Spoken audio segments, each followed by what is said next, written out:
we'll get started now then. There's a few things to go over on this call. We took a look at like a lot of the things that people were talking about. I guess we'll start with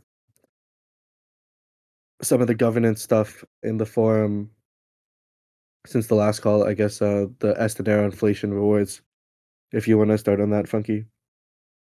Yeah. So at the last community call, we were just discussing the proposal for the Dinero rewards had just gone up. So there was some kind of discussions about that. For those who don't remember, this proposal basically provides a budget for inflationary dinero incentives for Dinero. The kind of full details can be seen on Commonwealth on the forum, but the kind of gist of it is that as the kind of proportion of dinero rewards being provided by kind of product revenue buyback, and as the protocol is in the position that is in market wise, tapering down kind of the emissions that we've had over the past 3 years kind of makes sense. And the community community spoke, and they chose a 1% of total supply to be distributed to Dinero holders in form of inflationary emissions over the next year. So that translates to about 250,000 dinero a week. To give a kind of idea of the scale of the buybacks that we're doing, which we're going to Dinero, is last week, I think about 3 million dinero were distributed to Dinero from buybacks, and same thing for the week before. So pretty cool to see that the majority of the Dinero rewards are coming from product revenue. Which we talked about on the last call, but that's always been the plan, right? Is to like have the inflationary rewards exist for as long as it takes for the buybacks to get going, and the buybacks have been pretty healthy coming up on this proposal. So it seems like most people are aligned. Like some people want like no inflation, some people want just a bit. So all of the options are none of them are ridiculous options. It's all of them make sense. So yeah. The other one that people were asking about is the other one that people were asking about is the treasury consolidation. I will also let you, Funky, talk a bit about how that's going. Yeah. So I mean, our treasury has been very kind of varied from day one. We had a split of different governance tokens, and that's kind of evolved over time with the different governance proposals to kind of keep the treasury useful and aligned with the kind of overall kind of products that we're been launching. But the proposal was like DIP 8, one before the last. One of the stipulations was to consolidate the treasury into kind of 3 core assets, essentially: stablecoins, ETH, and then Sol. So we've been working on that. I mean, some eagle-eyed of you, like, have seen that certain assets on different chains have been kind of being consolidated, and that's going to continue so that we can have kind of very core assets which help support the product. So, for example, the ETH in the treasury will help support various initiatives for PX ETH, and then Solana will help kind of bootstrap the Solana product, which I guess we'll talk about shortly. Yeah. So those are the two main governance updates. I know a lot of people were wondering how those two were going. Like 2.2. Yeah, no, it was 3 mil distributed. Yeah, my bad. That's good. Good.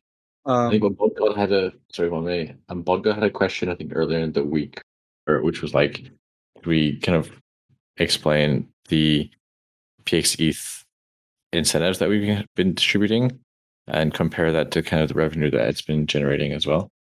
Okay, that's that one.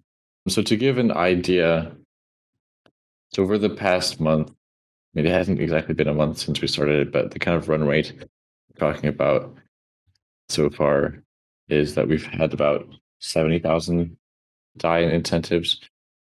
Can you see? Yeah, 70,000 in incentives going towards PX ETH in the liquidity pools.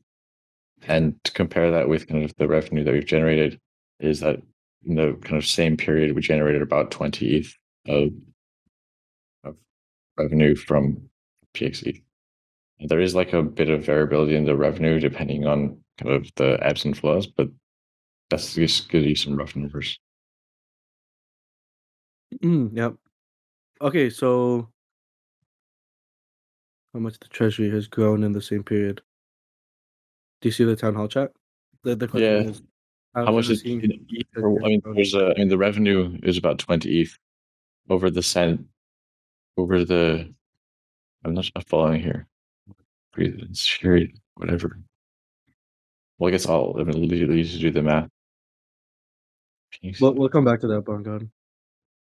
The agenda for stuff we wanted to talk about today is PX Soul, branded LSTs, and then some, because we realized a lot of people won't come today, some little alpha about IPX and a new partnership we have there, which I talked about a bit on the last call.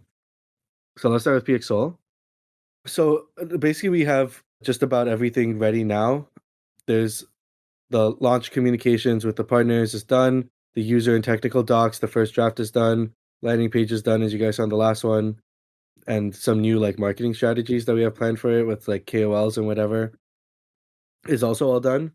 We're having a bit of troubles right now, just like hooking up the front end to the smart contracts because Solana is obviously a very different like development environment than Ethereum, but it has nothing to do with the contracts themselves or the front end being ready. It's just a thing of hooking the two together because the tools used on Ethereum are not available on Solana. So we're just working through that as a team right now, and then we should be all good to go. As you guys might have saw on the main Twitter, the audit report was published for anyone who wants to go check it out. Zero criticals, as we mentioned before, which was a surprise to all of us, considering it's our first sort of swing at Solana. But from like the first iteration of the code base we attempted, it was a very good output. So we're all pretty excited about that. So timeline, we're aiming for sometime this month. I think it's a totally reasonable timeline, considering that we have just about everything ready.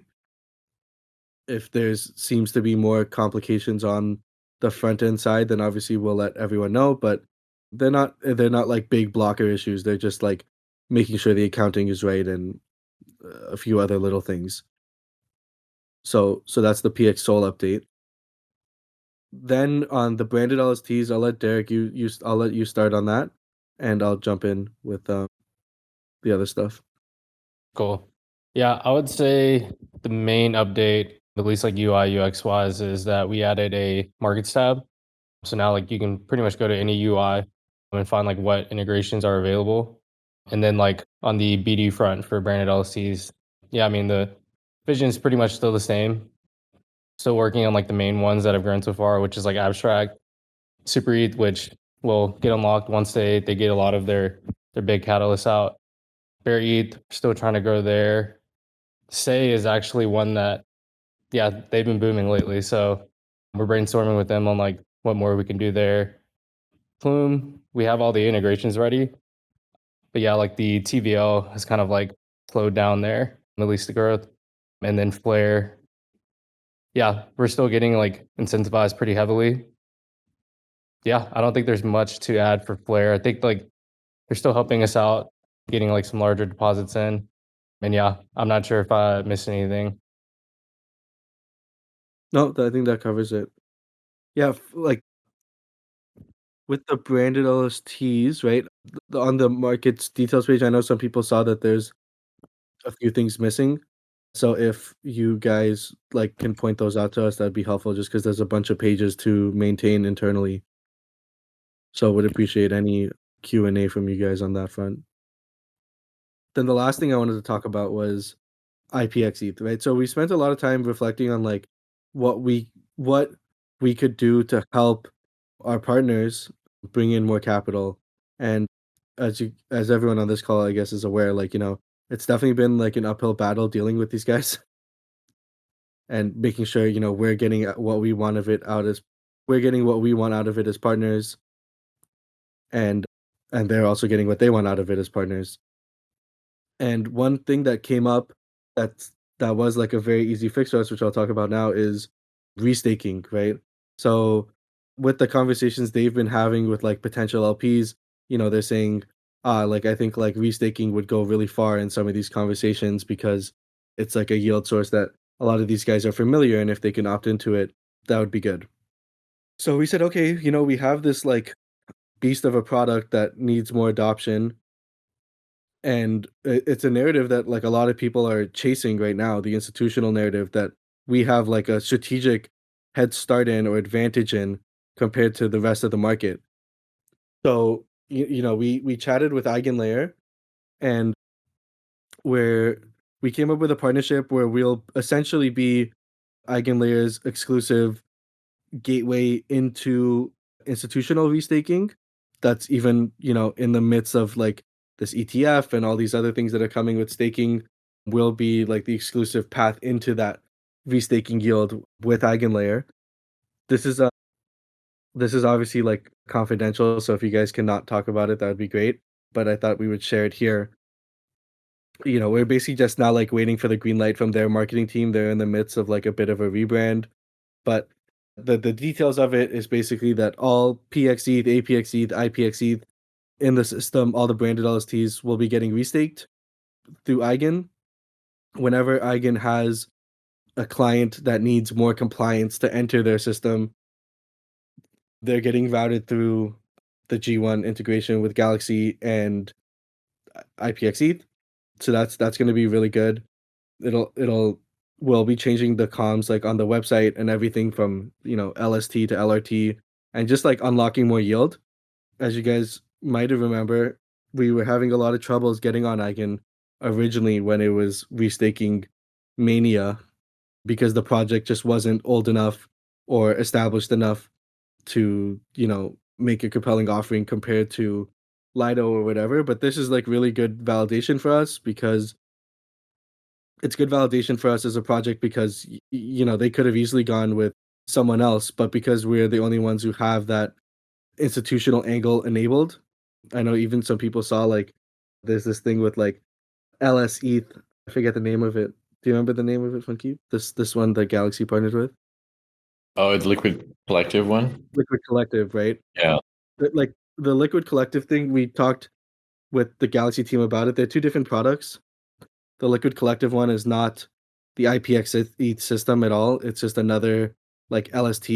And Galaxy's had like partnerships with like other LSTs obviously before and after the one we announced with them. But we still maintain that position in the market of being the only compliant option through the IPX product. And now obviously Galaxy's is the biggest investor in Eigenlayer, and now with this like direct partnership with them, we'll just have like one more tool up our sleeve to sort of like get more TVL flowing into the IPX product. So we look forward to like announcing that. I think it should be like a really really strong announcement that'll be coming from like both Eigen and us.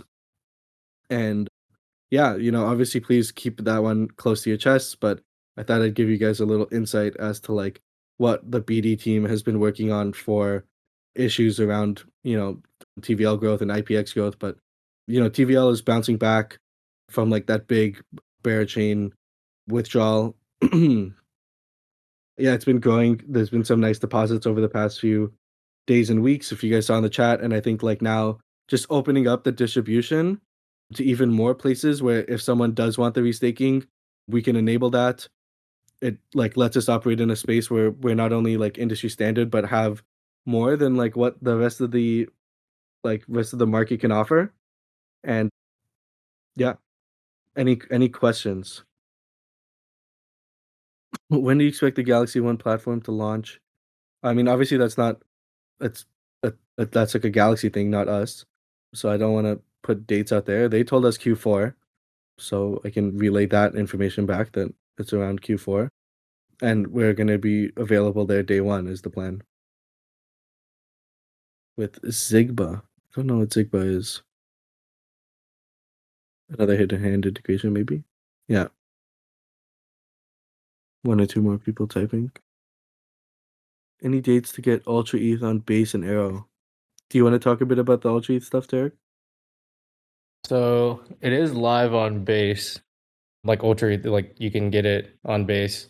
But in terms of like on the integrations front, when we originally talked with Inc., they wanted us to basically establish the liquidity there first and have it be the main liquidity hub for Ultra.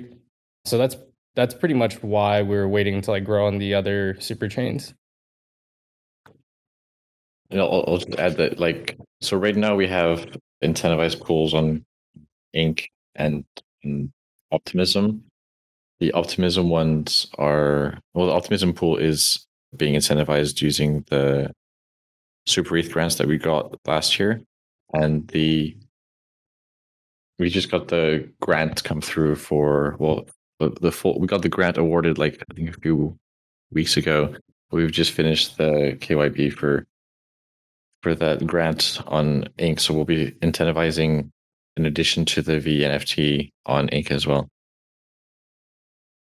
What, I mean, I think there's some questions about the liquid collecting thing. Did we address that last call, or is it worth discussing it here? I think we kind of Yeah, explained it last time.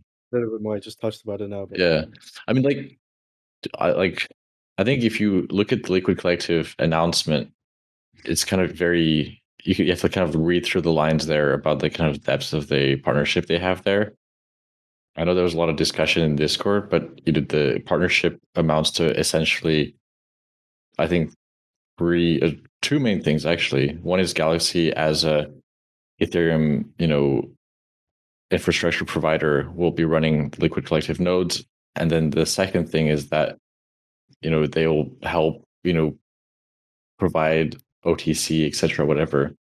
But as Sammy was saying, it's not similar at all to what IPX ETH is. IPX ETH is a fully compliant institutional product. Liquid Collective is a LST that is like Steth, that is like RETH. It's not compliant. It's like recommending your mom to buy a certain token, whereas what IPX ETH is for institutions which need to have certain regulatory requirements, which need to have ring-fenced assets and things like that. So it's the depth of the partnership is not there. Galaxy, as Sammy was saying, works with many different asset providers, but for IPX ETH, IPX ETH is one of its kind. Like, other LSTs have said they have institutional products like Stat, etc., but those aren't institutional products to the same capacity as IPX ETH is. And I think some people talked about like a Fireblocks partnership, etc. Fireblocks is just institutional wallet. So like the depth at which L, S, ETH, and Stat, etc. can meet the needs of these institutional investors is significantly less than what IPX ETH can offer. yeah, and not to repeat. Oh, sorry. There's a few more questions, but not to repeat what Funky said or what I said. UTXE, but like they are more. They are the most incentivized to push deposits in. I guess like other than us. Like obviously for us, we have no like financial upside in actually getting deposits in, other than the fees and the fees on the staking and the TVL. But in terms of them actually like making margin and c- taking their types of fees for any sort of vehicle, they're the ones that are most incentivized to get deposits in. There's obviously been like a bit of a shakeup there internally since like they went public and some people left, some people joined or whatever, but we still stay in like really tight communication with them. As you guys are all aware, like they started selling off a bit of the Dinero they bought, but they were like very quick to come back to us committing to like stake it again, and it's just madness there with like the public listing, as you can imagine. So yeah. Any new developments with Arbitrum?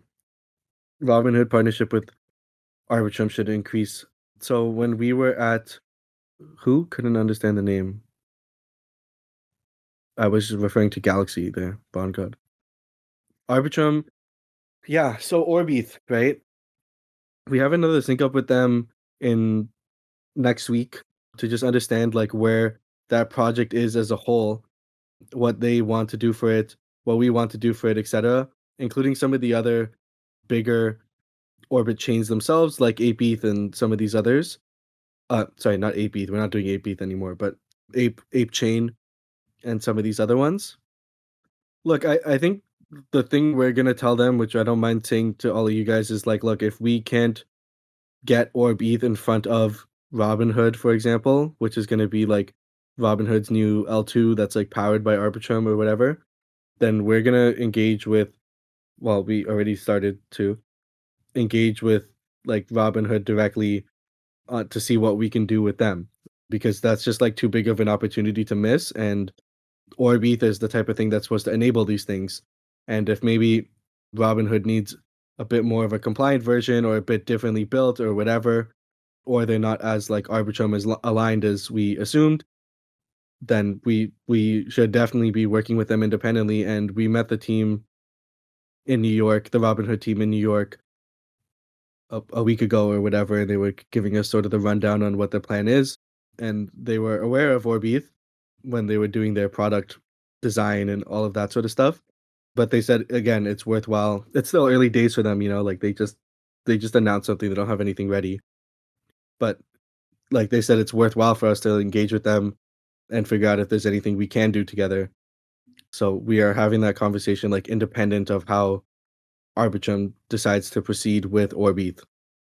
Hopefully that answers the question. And like Derek was saying, there's a new incentive program that we're seeing what we can do to include ourselves in. Laser hasn't closed one customer into IPX all year. I thought more customers wanted crypto exposure and Laser was the funnel for them. What broke down in that potential new customer flow from their end? The customer flow never broke down. It's just like Laser themselves hasn't been doing a great job in closing the intros we gave or the intros that they supposedly had. And like I said, with the Eigen announcement, we're doing everything we can in our power to give them even more tools to be successful. But I wouldn't say that it's like completely like disappeared or the flow is not there. Cool. So we're at the 30-minute mark. It looks like there's no more questions. Hopefully you guys are excited about the Eigen thing. I know we are internally. Hopefully we work through some of the questions that you guys had regarding the new proposals, regarding IPX, regarding all of these different things. I see a few people are typing, so I'll give a little bit more time for questions. What kind of timeline can we expect? We're hoping Eigen and Sol this month. So we're hoping Eigen next week, actually, and then Sol this month. And then some of these bigger like corp dev initiatives, like a Robinhood or something, like since you guys are aware of it now, we'll let you know how it develops, but obviously it's still super early days. And yeah. Yeah, Bongod, we can do it for the time that was scheduled. Another call after this. Flagship assets. That's pretty funny, Funky. Do you see that? Yeah, that's type of thing. All right, guys. Thank you for coming. I know it's a holiday for most of you, so we really appreciate you guys coming, and hopefully you enjoyed the little alpha. And yeah, we'll chat to you guys on the next one. Peace. Peace. Peace.